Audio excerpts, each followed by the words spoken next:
salted with fire, and every sacrifice shall be salted with salt. ఇంగ్లీష్లోను వాడుక భాషలోను మన తెలుగు బైబిల్లో ఉన్నదానికంటే ఒక పదం ఎక్కువ చేర్చబడింది. తెలుగు బైబిల్లో ఉన్న మాట ఏంటంటే ప్రతి వానికి ఉప్పు సారము అగ్ని వలన కలుగును, అంతవరకే ఉంది. అయితే వాడుక భాషలో ఇంకా ఎక్స్ట్రా రాయబడిన మాటలు ఏంటంటే ప్రతి బలి ఉప్పుతో ఉప్పన చేయబడుతుంది. ప్రతి బలి ఉప్పుతో ఉప్పన చేయబడుతుంది అని ఇంగ్లీష్లోను వాడుక భాషలో రాయబడింది. ప్రియమైన వాళ్ళరా, ప్రతి బలి మీరు బైబిల్లో గమనించుకోగలిగితే లేవియా కాండము అవన్నీ చదువుకుంటూ వస్తూ ఉంటే ప్రతి బలితో ఉప్పు చేర్చాలి అనే మాట ఉంటాయి. చదివేటప్పుడు జాగ్రత్తగా గమనించండి. ఉప్పు చేర్చాలి ఉంటుంది, అర్థమవుతుందా? ఇప్పుడు చూడండి, ప్రతి బలి ఉప్పుతో ఉప్పన చేయబడుతుంది. ప్రతి బలి ఉప్పుతో ఉప్పన చేయబడుతుంది అనే మాట మనం ఆలోచన చేయగలిగే స్థితిలోనికి రావాలి. ప్రియమైన వాళ్ళారా, మీరు యేసు ప్రభు ఈ లోకానికి వచ్చి బలిగా మార్చబడ్డాడు. మొదటిది వాగ్దానం చేయబడిన బలిగా మార్చబడ్డాడు. రెండవది మనం ఆలోచన చేస్తా ఉన్న ప్రియమైన వాళ్ళారా, మీకు ఇంకా అర్థమయ్యేదానికి చెప్తాను చూడండి. ఇప్పుడు మీ దగ్గరికి అన్నం తినేటప్పుడు, అన్నం కాస్త పెట్టుకొని తింటారు కదా, వేడి అన్నం తినేటప్పుడు అంత నిమ్మకాయ దెబ్బ, ఆ తర్వాత అంత ఉప్పు, అంత కారము తీసుకొచ్చి వేస్తే కలుపుకొని తింటారా? నిమ్మకాయ ఎలా ఉంటుంది చెప్పొచ్చుగా. ఉప్పు ఎలా ఉంటుంది? నో తెరవండి. కారం ఎలా ఉంటుంది? అర్థమైందా? ఇప్పుడు నిమ్మకాయ పచ్చడి చేసేటప్పుడు ఏం చేస్తారు? గట్టిగా చెప్పొచ్చుగా. నిమ్మకాయ ముక్కలు కోసి ఒక దాంట్లో పెట్టి ఉప్పు పడేస్తారు, దానికి సంబంధించిన ఉప్పు పడేస్తారు. ఎందుకని? నోరు తెరవచ్చుగా. పాడవకుండా దాన్ని ఉప్పన చేస్తారు, ఉప్పు పట్టేటట్లుగా చేస్తారు. నిమ్మకాయ ముక్కనికి ఉప్పు పట్టేటట్లుగా చేస్తారు. దాన్ని అంటే ఉప్పన చేయబడడం అనేది. ప్రతి బలి ఏం చేయాలంటే ఉప్పన చేయబడాలి. ఇప్పుడు మీకు ముందే చెప్పా కదా, నిమ్మకాయ ముక్క అంతా మామూలు కోసిన ముక్క అంతా, అందులో అంత ఉప్పు అంత కారం తెచ్చి కలుపుకొని నిమ్మకాయ పచ్చడి తినంటే తింటారా? చెప్పలేమండి. అదే ఉప్పన చేయబడిన తర్వాత ఏమని నిమ్మకాయ దెబ్బ ఉప్పన చేయబడుతుంది, ఉప్పు పడుతుంది, ఆ దాంట్లో కారం కూడా పడుతుంది. ఆ నిమ్మకాయ దెబ్బ తీసుకొస్తే అంత అన్నం వేడి అన్నం ఏం చేస్తాం చెప్పరామండి. ఎందుకని ఏమైంది? అది నిమ్మకాయ దెబ్బే, ఒకప్పుడు నిమ్మకాయ దెబ్బే, అదేమైంది? ఉప్పు చేర్చబడింది, దానికి ఏం చేర్చబడింది? కారం కూడా చేర్చబడి మొత్తం అది పచ్చలాగా తయారైపోయింది, తినగలిగేట్టుగా తయారైపోయింది. అదే విధంగా ప్రియమైన వాళ్ళరా, బలి చెల్లించేటప్పుడు ఎలా ఉండాలి అంటే ఆ బలితో ఉప్పు చేర్చాలట. అందుకని రాయబడిన మాట తెలిసిన ప్రతి బలి ఉప్పుతో ఉప్పన చేయబడుతుంది. ప్రతి బలి ఉప్పుతో ఉప్పన చేయబడుతుంది. హల్లెలూయా. ఇక్కడ మనం ఆలోచన చేయాల్సిన సత్యమైన ప్రియమైన వాళ్ళరా, ప్రతి బలి ముందుగానే సిద్ధపరచబడుతుంది. అర్థమైందా? ప్రతి బలి ఏమవుతుంది? ముందుగానే సిద్ధపరచబడి. యేసు ప్రభు కూడా ప్రధాన యాజకుడిగా బలి ఏమంటే మార్చబడిన సందర్భం మనం గమనించగలుగుతారు. ప్రియమైన వారా, ఆయన ఏ బలిగా మార్చబడ్డాడు తెలిసినా సిద్ధపరచబడిన బలిగా మార్చబడ్డాడు. హల్లెలూయా. యేసు ప్రభు ఏ బలిగా మారాడు తెలిసినా సిద్ధపరచబడిన బలిగా మార్చబడ్డాడు. అర్థమవుతుందా? ఇంకా మీకు అర్థమయ్యేదని చెప్తాను, గమనించండి ప్రియమైన వారా. యేసు ప్రభు అప్పటికప్పుడే ఈ లోకానికి వచ్చి ఈ లోకంలో ఉన్న పాపుల కొరకు, ఈ లోకంలో ఉన్న దుర్మార్గుల కొరకు, ఈ లోకంలో దుష్టుల కొరకు, ఈ లోకంలో ఉన్న నీచులైన అసహ్యులైన ఏమైనా ఆయనకి విరోధంగా బ్రతుకుతున్న వారి కొరకు ఆయన చనిపోవాలా. అప్పటికప్పుడు చనిపోవాలా, అప్పటికప్పుడే దిగొచ్చి ఏమన్నా చనిపోవాలా, అప్పటికప్పుడే బలిగా మార్చవాలి, అప్పటికప్పుడే వచ్చి శిలువలో వేలాల, అప్పటికప్పుడే వచ్చి నిందల పాలు అవమానాల పాలు కాలా. అర్థమవుతుందా? ఆయన ముందుగానే. హల్లెలూయా, హల్లెలూయా. చెప్పండి, ఆయన చెప్పండి గట్టిగా. ముందుగానే. ఎప్పుడు? మనం పుట్టక మునిపే, మన పితరులు పుట్టక మునిపే ఆయన సిద్ధపరచబడి ఉన్నాడు. అందుకనే పాట ఉంది కదా, ఆదిలో నిర్ణయించబడిన గొర్రె పిల్ల, అనాదిలో ఉదయించబడిన, చెప్పండి, ఆయన ఎప్పుడో నిర్ణయమై ఉన్నాడు, అంటే సిద్ధపరచబడి ఉన్నాడు. ఇంకా మీకు అర్థమైందని చెప్తాను, గమనించండి. చూస్తారా? చూడండి,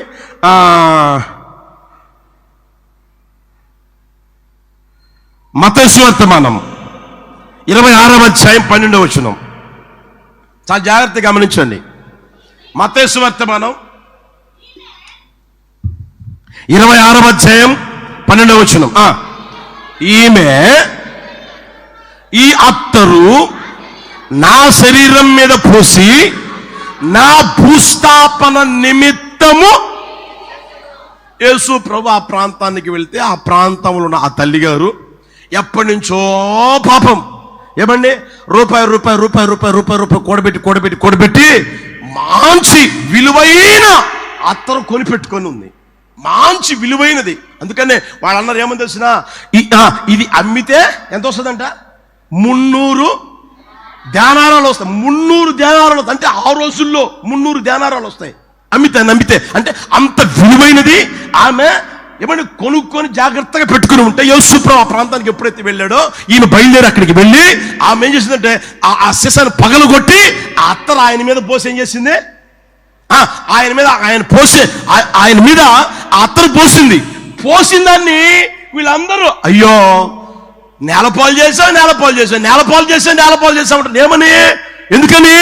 ప్రియమైన వాళ్ళు చూడండి, అంత విలువైనది ఆయన మీద పోయకపోతే, అది అమ్మితే డబ్బు వచ్చేది కదా, ఆ డబ్బుని తీసుకుని పేదలకు ఇచ్చేవాళ్ళం కదా, ఆ డబ్బుని తీసుకెళ్ళి ఇంకొకరికి ఇచ్చేవాళ్ళం కదా అని అంటూ ఉంటే, యేసుప్రభు అంటాడు, ఇప్పుడు చూడండి, ఈ అత్తరు నా శరీరము మీద పోసి. హల్లెలూయా. ఇప్పుడు మీరు గమనించండి, ఈ అత్తరు మామూలుగా ఎవరి మీద పోస్తారు? మనం గమనిద్దాం, మనం ఆలోచన చేద్దాం. చచ్చిపోయిన తర్వాత పోస్తారా, చచ్చిపోక ముందు పోస్తారా? ఏంటి అడుగుతారు? చెప్పచ్చుగా. ఎప్పుడు? చనిపోక ముందు పోస్తారా, చనిపోయిన తర్వాత పోస్తారా? చనిపోయిన తర్వాత చూడండి, కావాలంటే ఆ కంపు రాకుండా ఏమంటే ఈ వాసనలో ఎన్ని అత్తర్లు తీసుకొచ్చి పోస్తానే ఉంటారు. బైబిల్లో కూడా మీరు గమనిస్తే ఆ సమాధి దగ్గరికి పోయి చూసేసిన తర్వాత మరలా విశ్రాంతి దినం కోసం వాళ్ళు సుగంధ ద్రవ్యాలు సిద్ధపరుచుకున్నారంట. సమాధి దగ్గరికి పోయి ఆయనకు పోద్దాం, చచ్చిపోయిన తర్వాత పోద్దాము అని. అయితే ఈమె చూడండి, ముందుగానే ఆ అత్తరు పోస్తే ఆ సందర్భాన్ని యేసుప్రభు అంటాడు, ఈమె నా భూస్థాపన నిమిత్తము దీన్ని చేసింది. ఏం మాట్లాడుతున్నారా మీరు? తెలిసి మాట్లాడుతున్నారా, తెలియక మాట్లాడుతున్నారా? కొన్ని రోజులు తర్వాత నేనేమవుతుందో తెలిసిన, అప్పగించబడమే కాదు, నన్ను 3 మిరాకిల్ వద్ద వేలాలు తీస్తారు, నేను చనిపోతాను, మరణిస్తాను, పాతి పెడతాను అన్న మాట ముందుగానే ప్రభు చెప్తాను. నా భూస్థాపన నిమిత్తం ఇదే చేసెను, దీనిని చేసిన నా భూస్థాపన నిమిత్తం. హల్లెలూయా. యేసుప్రభు చూడండి, ప్రియమైన వర్లరా, ఆయన ఆ ప్రాణము, ఆత్మ, శరీరం ముందుగానే సిద్ధపరచబడింది. బలి అయ్యేదానికి, బలిగా మార్చబడేదానికి ముందుగానే సిద్ధపరచబడింది. ఆయన శరీరం, ఆయన ఆత్మ, ఆయన ప్రాణం ముందుగానే సిద్ధపరచబడింది. ప్రియమైన వాళ్ళ, దాన్ని మనం గుర్తెరుగుదుము గాక. ముందుగానే సిద్ధపరచబడిన బలిగా ఆయన మార్చబడ్డాడు. యేసయ్యకి మహిమ కలుగును గాక. ఇంకా మీకు అర్థమయ్యేదానికి చెప్తాను, చూస్తారా? చూడండి, మార్కు సువార్తమానం 14:38 గమనించండి. మార్కు సువార్తమానం 14:38. మీరు శోధనలో ప్రవేశించకూడనట్లు మెలకువగా ఉండి ప్రార్థన చేయండి, ఆత్మసిద్ధమే గాని. దేనికోసం? దేనికోసం? వాళ్ళ శిష్యులతో అంటాడు, మీరు శోధనలో ప్రవేశించకూడనట్లుగా. అంటే యేసుప్రభు ముందే ఎరిగాడు, ఇప్పుడు శోధనలు రాబోతా ఉన్నాయి, అందుకని నేను ప్రార్థన చేసుకుంటా ఉన్నాను, ప్రార్థన చేసుకోవాలని ఆయన ప్రార్థన చేసుకుంటా ఉన్నాడు. ప్రార్థన చేసుకునేదానికి ముందుగానే శిష్యులు చెప్తాడు, మీరు కూడా శోధనలో ప్రవేశించకూడనట్లు ప్రార్థన చేసుకోండి, శోధనలో ప్రార్థన చేసుకోండి. ఏమండి, రాతి వాతం దూరం వెళ్ళి ఆయన ప్రార్థన చేసుకుంటూనే ఉన్నాడు, ప్రార్థన చేస్తానే ఉన్నాడు. మళ్ళా చూశాడు, నిద్రపోతాడు, లే ఒక గడియ నా కోసం మీరు ప్రార్థన చేయలేరా, ప్రార్థన చేసుకోలేరా అని చెప్పిన మాటలు గమనించగల ప్రియమైన వారా. ఆ మాటల్లోనే ఆయన గమనిస్తే అన్న మాటలు ఆత్మసిద్ధమే గాని హల్లెలూయా. ఆయన ఆత్మ ఎలా ఉందంట? ఇది రాబోయే శోధనలు, జరగబోయే పరిస్థితులు అన్ని ఆయన కళ్ళ ముందు మెదిలాడుతూనే ఉన్నాయి. ఇప్పుడు నన్ను పట్టుకుంటారు, ఇప్పుడు నన్ను తీసుకెళ్తారు, అన్యాయంగా తీర్పు తీస్తారు, అక్రమకారులు ఒకరినిగా ఎంచుతారు, అటు ప్రక్క ఒకడు ఇటు ప్రక్క ఒకడు ఉంటాడు, మధ్యలో నన్ను సిలువ వేస్తారు, ఆ తర్వాత నన్ను పొడుస్తారు. ఆయన ఏమంటే అన్నీ ఆయన తెలుసు కదండి. అందుకని ఆయన అంటాడు, ఆత్మ సిద్ధంగానే ఉంది కానీ నా శరీరము బలహీనము అని చెప్పబడిన మాటలు మనం గమనించగలం ప్రియమైన వాళ్ళరా. అందుకని మన వ్యక్తిగత జీవితంలో కూడా శోధనలు వస్తాయి. వచ్చినప్పుడు ఏమన్నా అవి జయించగలిగేటట్లుగా, వాటిని ఎదిరించగలిగేటట్లుగా, వాటిని జయం పొందగలిగేటట్లుగా నువ్వు చేయవలసిన పని ఏంటంటే సిద్ధపాటు కలిగిన జీవితం నీకు ఉండగలగాలి. హల్లెలూయా. ఏ రోజు ఏ శోధన వస్తే నాకేంటి, ఏ రోజున ఏ పరిస్థితులు జరిగితే నాకేంటి, ఏ రోజున ఏ పరిస్థితులు వస్తే నాకేంటి, నన్నేం చేస్తాయి, నాకు తోడుగా ఆయన ఉన్నాడు కదా అన్న ఆ సిద్ధపాటుతో నీ వ్యక్తిగత జీవితంలో ముందుకు అడుగు వేయదువుగాక. అటు కృప ప్రభువును గ్రహించునుగాక. అప్పటికప్పుడేమి రావు నీకు, అప్పటికప్పుడు వస్తాయి నువ్వు అనుకుంటావు. అయితే పొరపాటుది. అప్పటికప్పుడు ఎప్పుడు రావు, శోధనలు ఎప్పుడు రావు, అప్పటికప్పుడు రావు, ముందుగానే సిద్ధపరచబడి ఉంటాయి. హల్లెలూయా. నువ్వేం చేయాలి అంటే వాటికి ఏం చేయాలి, సిద్ధమై ఉండాలి. అందుకని యేసుప్రభు ముందుగానే అంటున్నాడు, ఆత్మ సిద్ధంగానే ఉందిరా. శిష్యులకు చెప్పాడు కదా, శిష్యులు ప్రార్థన చేసుకోలేదు కాబట్టి యేసయ్యకు కలిగిన శోధనలో వాళ్ళు దగ్గర ఉన్నారు. ఎవరైనా ఉన్నారా? అపోస్తలుల పేరు పెట్టబడ్డాడు కదా. ఏమండి అందరూ అందరిలో కల్లా ఈ 12 మందిని ఏర్పరచుకొని పిలిచి అపోస్తలుల పేరు పెడితే వాళ్ళు ఏమైనా ఆయన దగ్గర ఉన్నారా అంటే ఎవరు లేరు ప్రియమైన వాళ్ళని. అర్థమవుతుందా? పేతురు దూరంగా వెంబడిస్తా ఉన్నాడు. ఆ తర్వాత కూడా కనిపించాడు. యేసుప్రభు మీద సిలువ మోపి మోసుకుంటూ వెళ్తున్న ఆ మార్గంలో మనం గమనిస్తే ఏ శిష్యుడు కనిపించారు ఎవరైనా? సీమోన్ అనే ఆ వ్యక్తి అక్కడ ఉంటాడు ప్రియమైన వాళ్ళరా. ఆయన యేసుప్రభు శిష్యులు ఒకడు కానే కాదు. ఆ రోజు వరకు ఆయన పేరు ఎక్కడ గ్రంథస్థం చేయబడలా. ఆ ప్రాంతంలో తప్పితే ఆ సందర్భంలో తప్పితే ఆయన పేరు ఎక్కడ గ్రంథస్థం చేయబడలా. ఆయన తీసుకుని వచ్చి ఆయన సిలువ మోయి బాధపడుతున్నాడు అని ఆయన మీద మోపితే ఒక క్షణం కూడా మోయలే కింద పడ్డాడు. యేసుప్రభు శిష్యులు ఆయనతో ఎప్పుడు లేరు ప్రియమైన వారు. శోధనలో ప్రవేశించారు, ఎప్పుడు లేరు, ఎక్కడ కనిపించరు. అర్థమవుతుందా?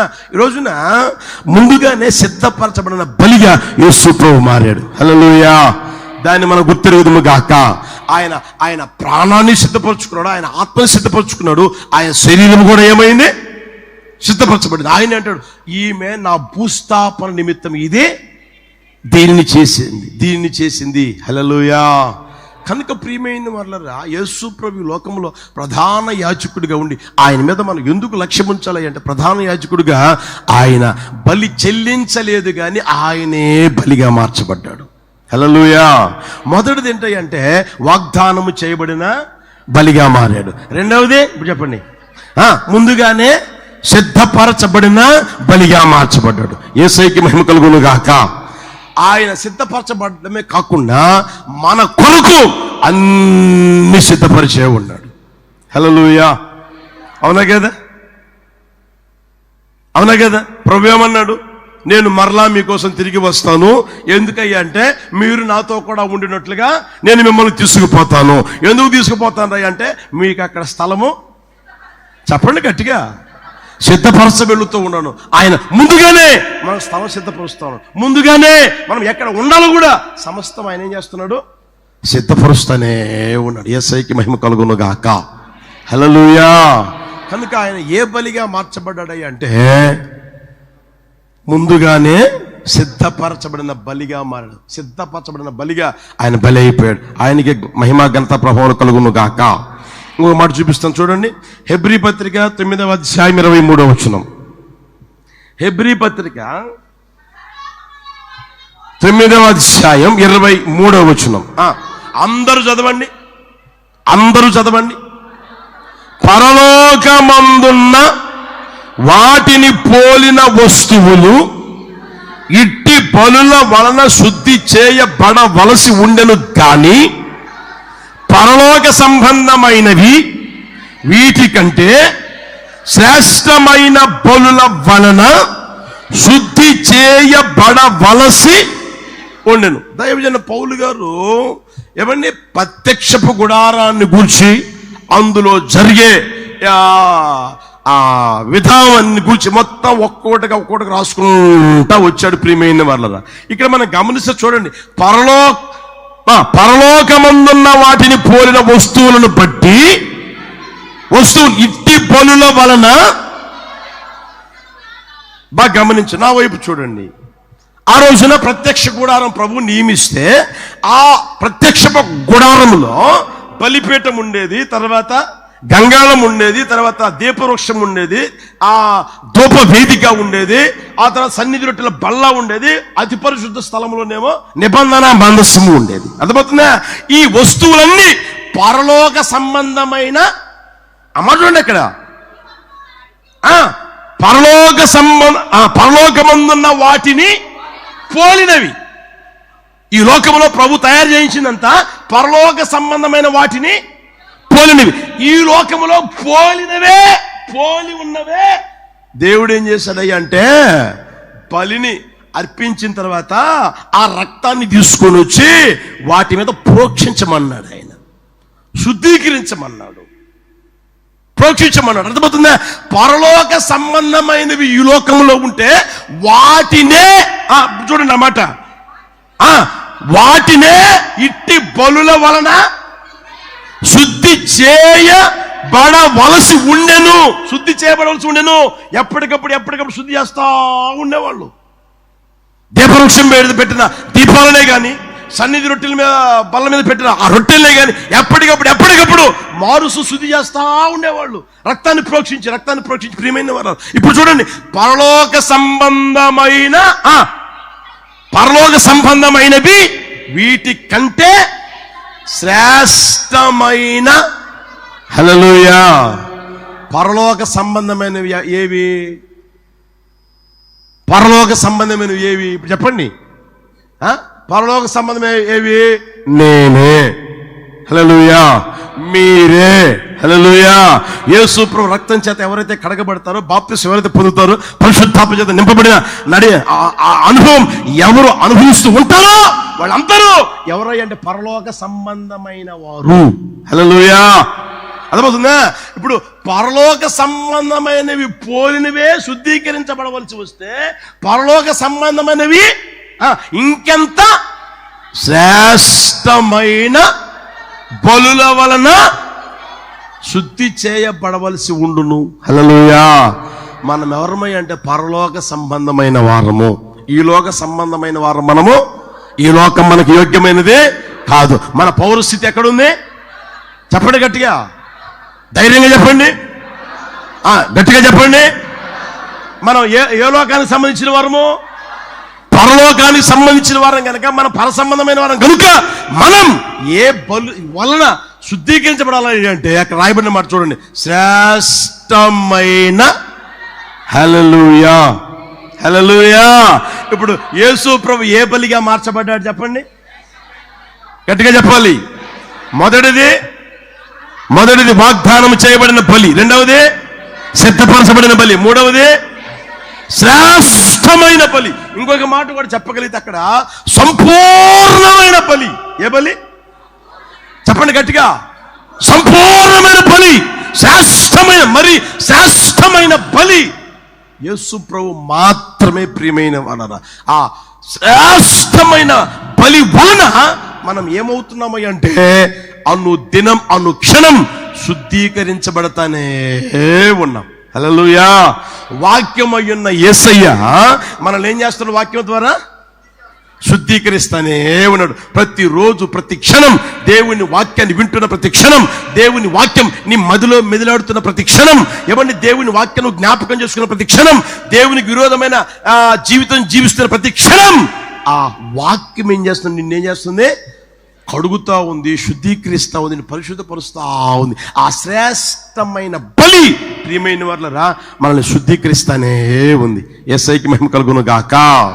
యేసయ్య ఏ బలిగా మార్చబడ్డాడు అంటే శ్రేష్టమైన సంపూర్ణమైన బలి, సంపూర్ణమైన బలి. మనం ఎవరమే అంటే అసంపూర్ణం. మనం ఎవరమే చెప్పండి గట్టిగా, అసంపూర్ణం. మనం సంపూర్ణత కోసం వెంపర్లాడుతూ ఉన్నాం, సంపూర్ణత కోసం పరుగులెత్తుతా ఉన్నాం, సంపూర్ణత కోసం ఏమండి మన వ్యక్తిగత జీవితంలో ఆదివారం మందిరానికి వస్తూ ఉన్నాం, ఆదివారం దేవుని వాక్యాన్ని వింటా ఉన్నాం, ఎప్పుడు సమయం దొరికితే అప్పుడు వాక్యాన్ని చదువుతా ఉన్నాం, ఎప్పుడు సమయం దొరికితే అప్పుడు వాక్యాన్ని వింటానే ఉన్నాం. మన జీవితాలు ఏమవుతున్నా సరి చేయబడతానే ఉన్నాయి. అయితే యేసు ప్రభువును సరిచేసే జీవితం ఏమీ లేదు ఆయనలో. యేసు ప్రభు సరిచేసే జీవితం ఉందా? యేసు ప్రభు ఈ లోకంలో ఉన్నప్పుడే చెప్పాడు, నాలో పాపములను ఎవడైనా చెప్పండి నిరూపించగలడా. అంటే లోపం లేనిది, లోపం లేని జీవితం. ఇంకా మనం గమనిస్తే ప్రియమైన వల్ల కొరత లేని జీవితం ఆయన జీవించాడు. ఇంకా మనం ఆలోచన చేయగలిగితే కలంకము లేదు, ఆయనలో కలంకమే లేదు, ఆయనలో ఏ తప్పు లేదు, ఏ ముడత మచ్చ డాగు ఏది కూడా ఆయనలో లేదు. ప్రియమైన వాళ్ళ హల్లెలూయా. దేవుడు బలి అంగీకరించగలిగేటట్లుగా ఆ బలి ఏ విధంగా ఉండాలో తెలిసినా చూడండి. మలాకీ పుస్తకం 1వ అధ్యాయం తీయండి, 1వ అధ్యాయం 8వ వచనం చూడండి. మలాకీ పుస్తకం 1వ అధ్యాయం 8వ వచనం. గుడ్డిదానిని తీసుకొని బలిగా అర్పించిన ఎడల అది దోషము కాదా? కుంటిదానిని రోగము కలిగిదానిని అర్పించిన ఎడల అది దోషము కాదా? అట్టి వాటిని అధికారికి నీవిచ్చిన ఎడల అతడు నీకు దయచూపున నిన్ను అంగీకరించునా అని సైన్యములకు అధిపతి యెహోవా అడుగుతున్నాడు. ఆ మాట గమనించిన అక్కడ ప్రియమైన వాళ్ళరా, మనం మామూలుగానే దేవునికి ఆ బలి అర్పించే వస్తువు ఎలా ఉండాలి అంటే అది గుడ్డిది కాకూడదు, కుంటిది కాకూడదు, తర్వాత రోగము కలిగింది కూడా అంటే లోపం అనేది అందులో ఉండకూడదు. బలి ఆ రోజుల్లో ఏమండి గేదైనా సరే లేదా గొర్రె అయినా సరే లేదా మేక అయినా సరే ఏదైనా సరే అది కుంటిదైతే దాన్ని దేవునికి అర్పించకూడదు, గుడిదైతే దేవునికి అర్పించకూడదు, ఆ గుడిదైతే దేవునికి అర్పించకూడదు, కలంకం ఉంటే అర్పించకూడదు. అర్థమవుతుందా? బలి అర్పించకూడదు, అర్పిస్తే అది దేవుడు ఒప్పుకోడంటే. ఒప్పుకోడని ఆ మాట గమనించిన అక్కడ నీ అధికారికి నువ్వు ఇస్తే ఒప్పుకుంటాడా? అధికారి ఉన్నాడు అనుకోండి లోకంలో, ఆ అధికారికి నీవు ఇస్తే ఆ బలి అంగీకరిస్తాడా? ఒప్పుకుంటాడా? అరే మనిషిగా బ్రతుకుతూ ఉన్న ఆ మనిషికే లోపము కలిగి నువ్వు అప్పగిస్తే, కుంటిదాన్ని గూడిదాన్ని గుడ్డిదాన్ని ఇస్తే అది అంగీకరిస్తాడా? మనిషి అంగీకరించకపోతే నేను ఎలా అంగీకరిస్తాను? యేసు ప్రభు ఇప్పుడు ఏ ఆ విధమైన బలిగా దేవుడు అంగీకరించదగిన ఏ విధమైన బలిగా మార్చబడ్డాడు అంటే శ్రేష్టమైన బలిగా. హల్లెలూయా. అంత మాత్రమే సంపూర్ణమైన బలిగా ఆయన మార్చబడ్డాడు. కనుక ఏమంటే మన తరపున మనం రక్షించబడేటట్లుగా, మనం దీవించబడేటట్లుగా, మనం ఆశీర్వదించబడేటట్లుగా, మనం అంగీకరించబడేటట్లుగా ఆయన శ్రేష్టమైన బలిగా మార్చబడ్డాడు. హల్లెలూయా. యేసయ్యకే మహిమ కలుగును గాక, యేసయ్యకే ఘనత కలుగును గాక. హల్లెలూయా. యేసయ్య సంపూర్ణమైన బలిగా, శ్రేష్టమైన బలిగా మార్చబడ్డాడు. ఈ లోకంలో మీరు ఇప్పటికీ వెళ్ళి చూడండి, యూదుల పద్ధతి ప్రకారం, యూదుల ఆచారం ప్రకారం 30 సంవత్సరాల నుండి 40 సంవత్సరాల వరకు అంటారు సంపూర్ణమైన పురుషుడు అని. ఇప్పటికీ 30 సంవత్సరాలకి పెళ్లి వయసు వస్తుంది. 30 సంవత్సరాలప్పుడు అతగాడు మనం అంటాం చూడండి, పురుషుడు అంటారు చూడండి, సంపూర్ణ పురుషుడు అంటారు చూడండి, ఆ విధమైన స్థితి వస్తుంది. 40 సంవత్సరాలప్పుడు వాళ్ళు పెళ్లి చేసుకుంటారు, 40 సంవత్సరాలకు పెళ్లి చేస్తారు. బైబిల్లో మీరు ఆ ఇస్సాకును కూడా చూస్తే, ఇస్సాకు ఎప్పుడు పెళ్లి చేశారు చెప్పండి గట్టిగా, అర్థమవుతుందా?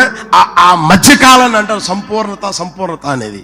ఆ యేసు ప్రభు ఈ లోకానికి వచ్చిన తర్వాత బ్రతికిన వయసు ఎంత గట్టిగా చెప్పండి? 33.5 సంవత్సరాలు. 33.5 సంవత్సరాలు. అర్థమవుతుందా? ఆ యవ్వన రక్తం, ఆ యవ్వన జీవితం లేదా ఆ సంపూర్ణమైన జీవితం ఏమండి జీవిస్తున్న ఆ రోజుల్లోనే ఆయన సంపూర్ణ బలిగా మార్చబడ్డాడు. హల్లెలూయా, హల్లెలూయా. 30 సంవత్సరాల కంటే ముందు కాదు, 40 సంవత్సరాల తర్వాత కూడా కాదు. దేవుడు అంగీకరించదగిన ఆ బలిగా ఆయన మార్చబడ్డాడు. ఈ లోకంలో ఉన్నప్పుడు తండ్రి మన నిమిత్తం అంగీకరించదగిన బలిగా, శ్రేష్టమైన బలిగా, సంపూర్ణమైన బలిగా ఆయన మార్చబడ్డాడు. యేసయ్యకి మహిమ కలుగును గాక.